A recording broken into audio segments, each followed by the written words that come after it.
पूरा हमारे पास एनओसी है उसका, हमारे ही नहीं, एक दो के साथ और भी हुआ। उस इलाके में सबसे ज़्यादा सुरक्षित बिल्डिंग वही कमर्शियल मॉल की है जो हमने ली। एमसीडी ने उसको अप्रूव किया। If I am not mistaken, आपने अभी थोड़ी देर पहले कहा कि एमसीडी ने जो एक्शन लिया है आपके बेसमेंट के खिलाफ, जो सील किया गया है जी, वो डिस्क्रिमिनेटरी है। डिस्क्रिमिनेटरी करोल बाग के लिए वो अंडर प्रेशर लिया गया। मैंने कहा इनडिस्क्रिमिनेट का मतलब ये हुआ कि सब पे ले लिया है। इरिस्पेक्टिव, और उसमें सारे नॉर्म्स जगह पे है, साफ साफ बता रहा हूँ, और उसके बाद भी वो लिया गया। और हमारे नहीं, एक दो के साथ और भी हुआ। करोल बाग में जो मेन रोड है उस पर कई ऐसी बेसमेंट्स हैं जो कमर्शियली अप्रूव्ड हैं, पूरा हमारे पास एनओसी है उसका।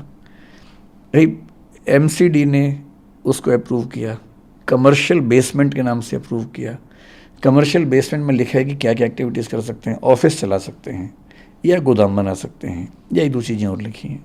ऑफिस ही चल रहा है, 2 एग्जिट हैं, छोटे छोटे एग्जिट हैं 2, सारे फायर प्रोविजंस हैं, पर सील किया। वहाँ पे कोई क्लासेस नहीं चल रही थी, कोई क्लास नहीं, एक भी नहीं। बेसमेंट में कोई करोल बाग एक भी नहीं, एक भी क्लास नहीं चल रही थी। ऑफिस क्लास हमारी बेसमेंट में सिर्फ मुखर्जी नगर नेहरू विहार में चल रही थी। उसकी वजह ये है, और बाकी एक दो सेंटर्स में बहुत छोटी 2 क्लासेस, क्योंकि वहाँ पर ऐसी शायद मेरे ख्याल से मनाही नहीं है, बहुत छोटे 10, 20, 50 बच्चों वाले जो क्लासेस होते हैं, वो भी मैंने कल मना करवा दिया कि वहाँ नहीं चलाएंगे हम।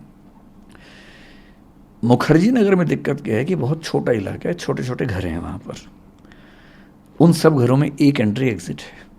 अगर आप वहाँ क्लास चलाएं, 200 बच्चे हैं, 100 बच्चे हैं, और आग लग जाए तो बहुत रिस्की हो जाता है, जो एक इंसिडेंट देखा भी हमने।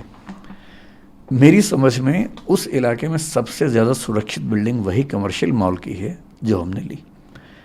हमने 2012-13 में वहाँ काम करना शुरू किया, केवल ऊपर, बेसमेंट का हमें आइडिया भी नहीं था।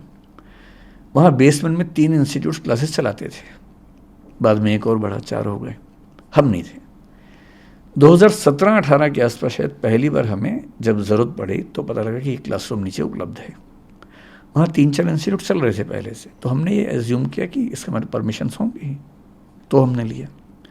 धीरे धीरे कंपटीशन ऐसा हुआ कि वो इंस्टीट्यूट्स वहाँ से चले गए, क्योंकि उतना नहीं मैनेज कर पाए।